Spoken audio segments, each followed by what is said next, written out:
Olá, muito boa noite para todo mundo. Sem intenção de faltar com respeito em dia de guarda, mas estando no eito, cortando o sertão em transporte de boiada e sem poder fazer parada no serviço com mestiço, a comitiva viajadeira do Terra Viva DBO na TV está reunindo a peonada na roda da fogueira para cumprir mais uma jornada novidadeira e já vai começando a função com a recitação da prosa brideira do dia. Por mais que o vivente seja estudado, saberizado ou errado, na lida e na vida sempre vai haver situação de procurar uma resposta e não achar a solução. Mas aqui nesta nossa função, o amigo e amiga pecuaristas podem ficar à vontade para fazer a perguntação. E para que a dúvida não persista, é só acompanhar a opinião dos especialistas na nossa sessão a respeito do andamento da negociação no mercado futuro. Olá amigos do canal Terra Viva, aqui quem fala é Douglas Coelho, eu sou zootecnista e um dos sócios fundadores da Radar Investimentos. Hoje eu estou aqui para traçar um breve panorama semanal dos mercados de boi gordo e de milho. Bom, pelo lado do boi gordo a gente viu que aquela euforia, negócios frequentes ao redor de 300, ficou um pouco mais calmo nos últimos dias, né?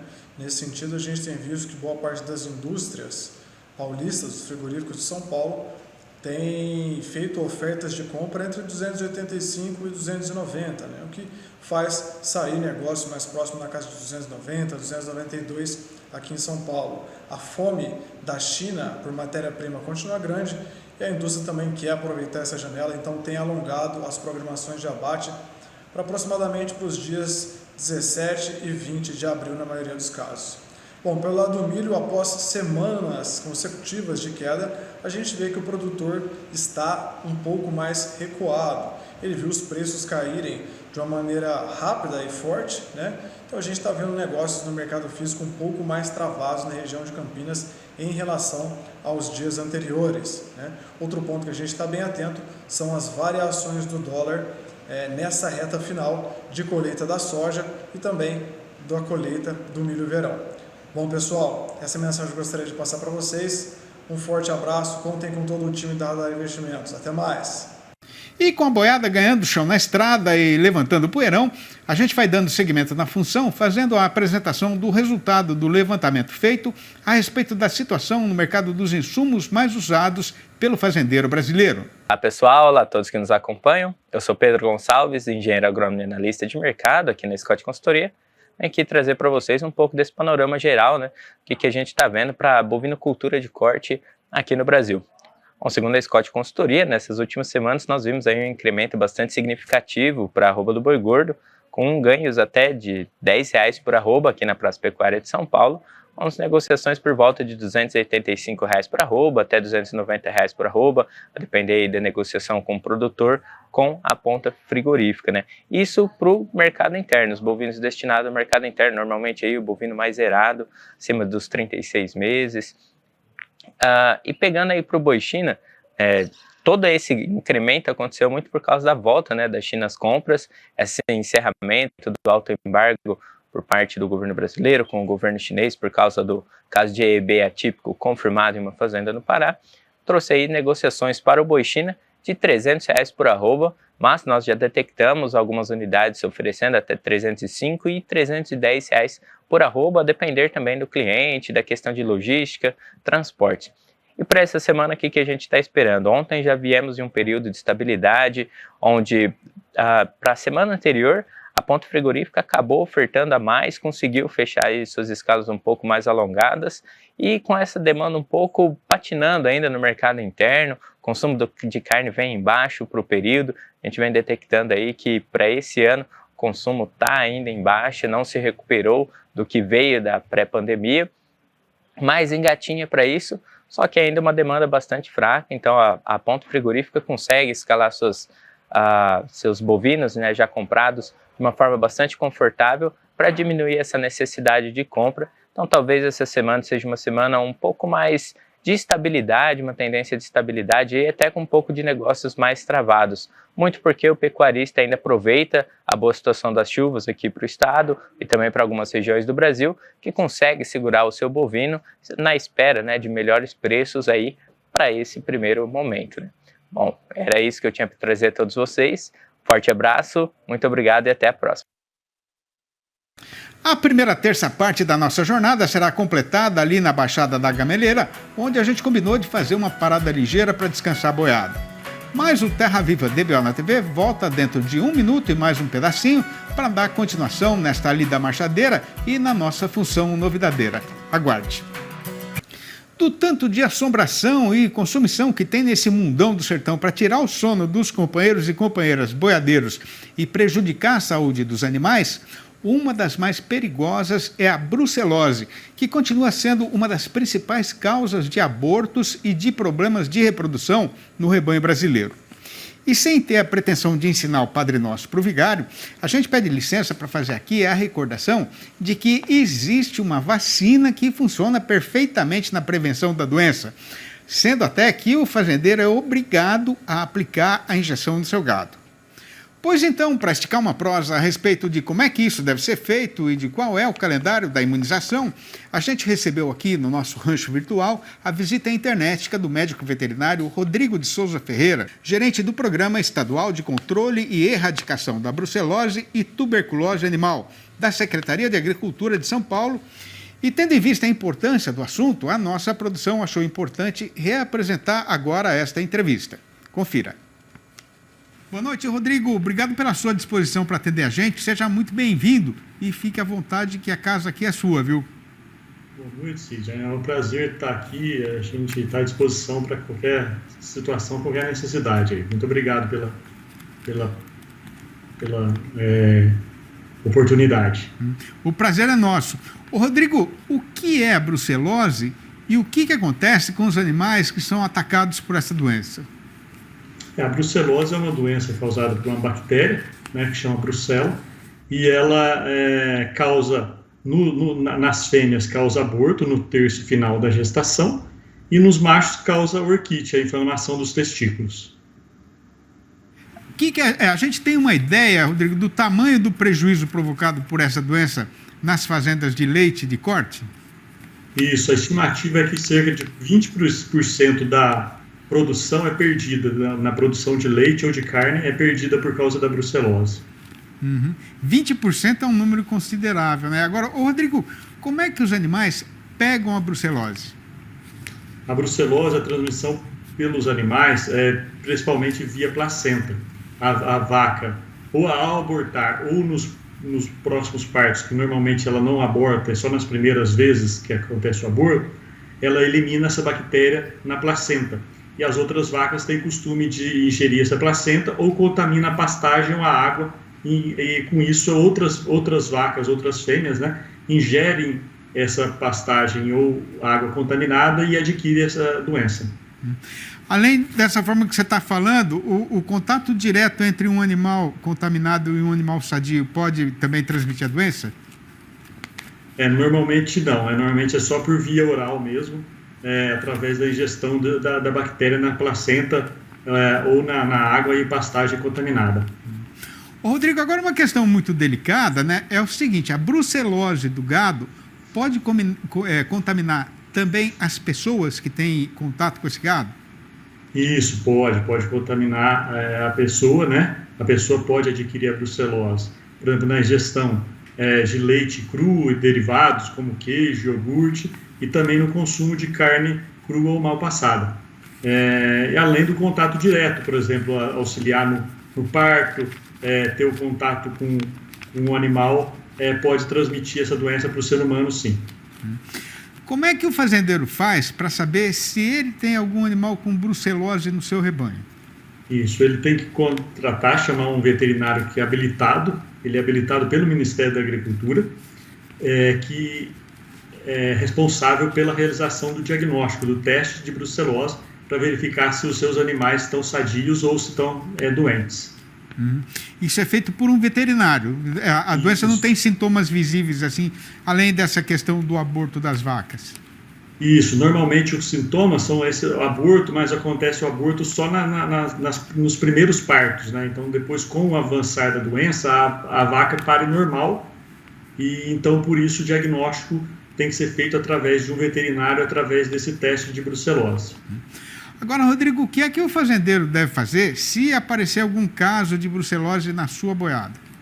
Isso, se acontecer de um caso positivo de brucelose no rebanho, esse animal precisa ser eliminado, ou através do abate sanitário, enviando para um frigorífico, em que realiza o abate sanitário, ou através da eutanásia, ou seja, o sacrifício desse animal pelo veterinário do serviço oficial, no caso, a Defesa Agropecuária aqui do estado de São Paulo. E essa carne não pode ser aproveitada?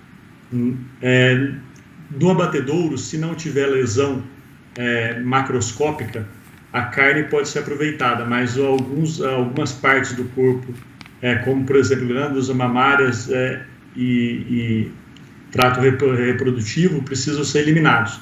Mas isso só com o abate no abatedouro sob inspeção oficial, né? Então com o veterinário que faz essa inspeção e verifica que realmente não tem nenhuma lesão. Agora, Rodrigo, quando o pecuarista deve fazer a vacinação dos seus animais contra a brucelose e quais são as categorias de animais que devem ser imunizados? A vacinação contra a brucelose ela é feita só em fêmeas bovinas, né, o gado, né, e as bubalinas também, que são os búfalos, então as fêmeas de 3 a 8 meses de idade. Essas que são passíveis da vacinação contra a brucelose. E ela é dividida em 2 etapas, a vacinação, por 2 semestres, o primeiro semestre de cada ano e o segundo semestre, sendo que ela finaliza junto com a campanha de aftosa, então sempre até o final do mês de maio e até o final do mês de novembro, os produtores têm que vacinar todas essas fêmeas declaradas como de 3 a 8 meses por um veterinário cadastrado, que é quem faz a vacinação contra a brucelose. Por que o fazendeiro mesmo não pode aplicar essa vacina, Rodrigo? Essa vacina é uma vacina viva, então ela é produzida com uma bactéria viva que causa a doença. E por isso precisa ser o próprio veterinário para realizar essa vacinação, por causa do risco da transmissão através de um acidente vacinal. Agora, quer dizer, então, que a gente está em pleno período de vacinação contra a brucelose no Brasil, então, Rodrigo? Isso, Aí nós estamos na etapa do primeiro semestre, que finaliza agora no mês de maio, no final de maio de 2023. Ô, Rodrigo, agora, se o macho também pega a doença, né, por que ele não pode ser vacinado? Porque como é uma vacina viva, no macho ela causa a doença ao invés de evitar a doença. Então, por isso o macho não é vacinado para não propagar a doença no rebanho. Agora, o que pode acontecer, Rodrigo, com o fazendeiro que não vacinar os seus animais contra a brucelose? É obrigatório, né? Isso, é obrigatória a vacinação. O produtor que não vacinar, ele pode ser multado por não vacinar. E, além disso, ele vai precisar procurar um veterinário habilitado que faça o exame, se ela passar dos 8 meses, que após os 8 meses ela é uma outra vacina contra a brucelose, mas é um outro tipo que chama RB51, e aí, se passar dos 8 meses, ele precisa fazer o exame, e ela realmente sendo negativa, aí ela pode ser vacinada com esse tipo de vacina que chama RB51. Agora, cá entre nós, né, Rodrigo, não convém facilitar, né? Melhor vacinar logo o gado para não correr risco, evidentemente, né? Com certeza. O importante é fazer a vacinação no tempo correto, dificultando a doença de acontecer no seu rebanho e também da transmissão para o ser humano, por causa dela ser uma zoonose, igual a gente falou, que é uma doença que passa do animal para o ser humano. Agora, Rodrigo, qual foi o resultado da última campanha de vacinação contra a brucelose aqui no estado de São Paulo? No ano passado, no segundo semestre, a gente obteve cerca de 97,5% das fêmeas foram vacinadas. Isso não quer dizer que as outras fêmeas não são vacinadas, elas são, mas fora, após a final da etapa, após a autuação, a multa do produtor, né, e ele realizando a vacinação posteriormente, de acordo com a faixa etária da bezerra. Quer dizer que o público consumidor, né, de leite e de carne, pelo menos aqui em São Paulo e nas regiões que são abastecidas, digamos assim, pela pecuária paulista, podem ficar sossegados em relação à doença. Isso, porque o rebanho está bem, o índice de vacinação, a cobertura vacinal, né, o que é necessário de vacinar, recomendado pelo Ministério da Agricultura, é de 80%.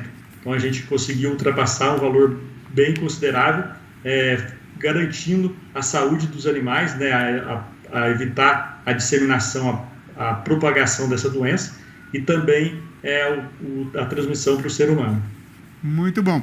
E que a gente continue assim, né? Não só em São Paulo, no Brasil inteiro. Ô, Rodrigo, queria agradecer demais a sua participação aqui no programa, dizer que a gente é parceiro, né? Sempre que tiver notícia boa, chama a gente para a gente prosear mais um pouco. Obrigado, viu, Rodrigo? Um abraço para você e para toda a turma da Secretaria. Obrigado a todos os telespectadores aí pela oportunidade.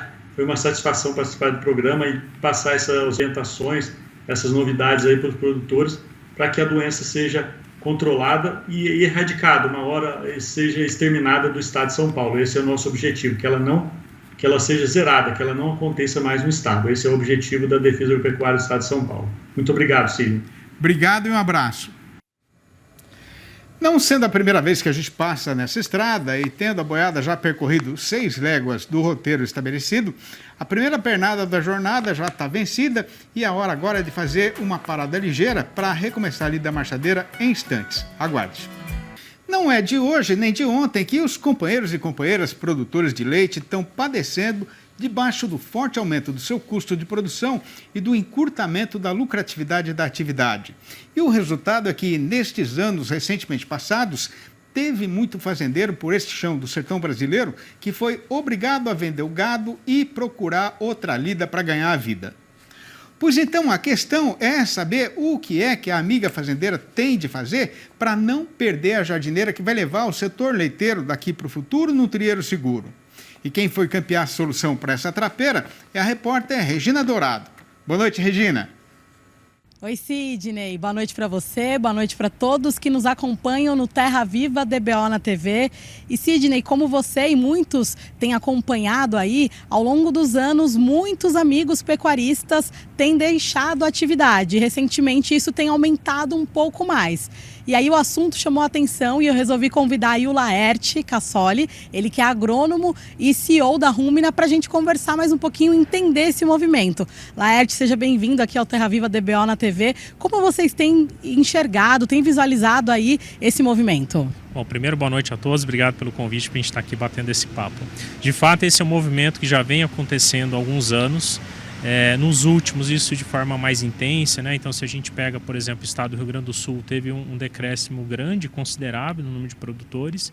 E o que a gente está vendo aqui no Brasil não é diferente do que aconteceu em outros países, né? Então, acho que a pecuária de leite passa por essa mudança, né? A gente vai ter cada vez mais fazendas um pouco maiores do que a gente tem hoje. E eu acho que isso está muito ligado aos desafios que o produtor tem, né? Acho que o primeiro deles é a sucessão. Né? Então, o que leva hoje um jovem, né, que está ali, que tem o pai, a família produzindo leite, o que faz com que ele queira ficar? E a gente sabe que é um desafio grande esse tema de sucessão, então acho que passa por isso. Também, cada vez mais a pressão aí por custos de produção, né? No último ano a gente teve um cenário bem desafiador para o produtor, com insumos aumentando de valor. Por outro lado, também o preço de venda às vezes nem sempre sobe como deveria subir para custear, né, para manter ainda uma lucratividade na propriedade. Então, esses cenários de preço, de venda e de custo traz um desafio adicional para o produtor. E eu acho que, conectado a isso, a importância da tecnologia, né? Então os produtores também eles vão ter que buscar a adoção de tecnologias, de práticas de manejo que façam com que ele ganhe eficiência, né? Com que ele aumente a sua produtividade, com que ele produza mais volume de leite por dia, para que ele reduza os seus custos e continue mais competitivo aí no mercado, né? Certo, interessante você falar da tecnologia, porque a gente pode visualizar como uma grande aliada para o produtor, para ele enfrentar esses desafios e até acaba ajudando a resolver outro desafio que é o da sucessão familiar, não é mesmo? Não, sem dúvida. E a gente vê isso muito claro, por exemplo, quando a gente fala de ordenha, né? De ordenhar o animal. Eu já fui produtor de leite, já ordenhei muita vaca e a gente sabe o desafio que é, o quão chato é ordenhar a vaca. E hoje você vê um movimento grande até aqui no Brasil da ordenha robotizada. Né? E hoje tem muitas fazendas relativamente pequenas e médias adotando o robô. Porque, poxa, se uma das coisas mais difíceis é ordenhar a vaca, a partir do momento que eu trago uma tecnologia como essa, isso torna muito mais atrativo para um jovem, muito mais moderno continuar ordenhando vaca desse jeito. Obviamente tem todo um custo, investimento, capital, mas é um exemplo bem extremo da tecnologia. Agora, obviamente, tem outras que podem ajudar, estão mais acessíveis aí aos produtores, que podem ajudar nisso, né? Então a gente tem ferramentas ali para o produtor lidar melhor com o tema de mastite, usar menos antibiótico, descartar menos leite. A gente tem ferramentas como softwares de gestão, né, para poder ajudar ali, tanto no controle, no dia a dia, nas tarefas, como também na avaliação da fazenda. Por será que minha fazenda está indo bem ou não? Quais são os meus indicadores, né? Então acho que essas são ferramentas que o jovem, né, tem muita essa atração. Já é o mundo deles, né? Não é o nosso, né? Eu pelo menos nasci numa área mais analógica, mas essa nova geração que está vindo é uma geração mais digitalizada, né? Então acho que são ferramentas que casam bem com esse perfil. Certo, Laerte, falando um pouquinho de mercado, como vocês estão sentindo esse início do ano e até a tendência aí para 2023, para a gente ir ao longo desse ano?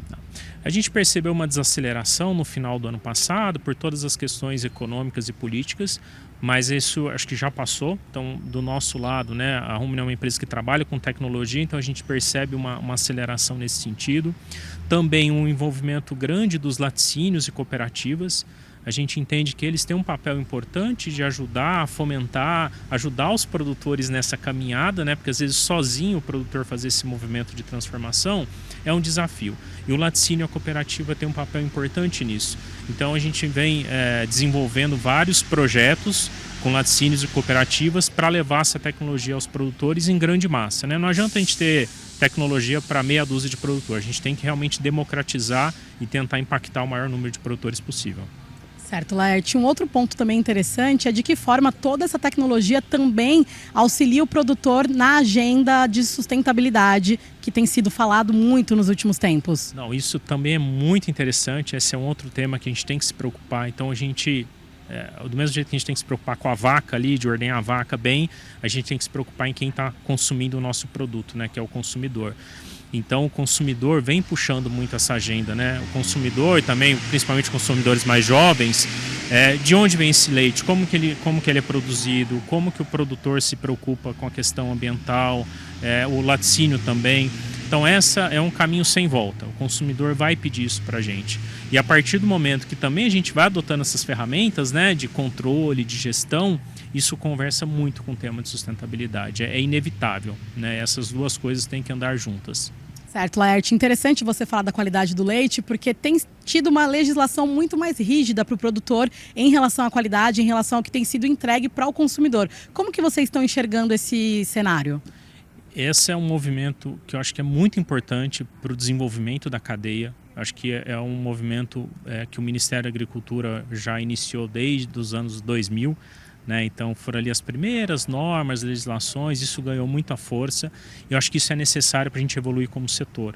Então tem um aspecto legal, então o produtor tem ali uma série de parâmetros que ele tem que atender, de contagem de células somáticas, de contagem bacteriana, e também tem o lado da indústria. Então tem muitos laticínios que fazem o pagamento por qualidade, né? Então não basta só atender o limite legal, mas o produtor eventualmente ser remunerado, ter um bônus em função da sua qualidade de leite. Então isso também acho que é um incentivo importante para a cadeia, né? Para aquele produtor que produz mais, que produz um leite de melhor qualidade, que ele possa ser reconhecido dentro ali da indústria.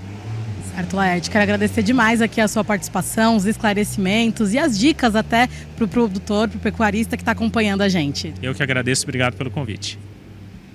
Bom, Sidney, essas são as informações por aqui, tecnologia, tendências de mercado, tudo aí para agregar cada vez mais conhecimento para a nossa audiência que nos acompanha no Terra Viva DBO na TV, e eu volto com você aí no estúdio.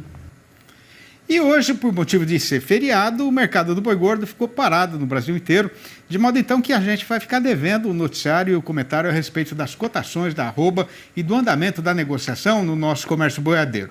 Sendo assim, para arrematar a função, fica faltando fazer só a recitação do versinho do dia, que é o seguinte, vai ouvindo.